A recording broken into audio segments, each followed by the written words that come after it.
স্বৈরাচারী সরকারের যে উপদেষ্টাগুলো ছিল তার মধ্যে আনিসুল হকের নামে যেসব মামলা দায়ী করা হয়েছে ওই সব মামলা আজকে একজন সচিব যে ওনার নামে যেসব মামলা হয়েছে ওইগুলা তুলে ধরেন। উনি প্রথমত বলেন যে বিদেশে পাচারকারী যেসব অর্থ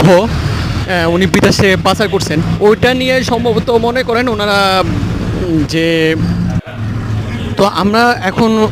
ওনার মুখ থেকে সরাসরি শুনবো যে স্বৈরাচারী সরকারের যেসব উপদেষ্টা ছিল বা যারা মনে করেন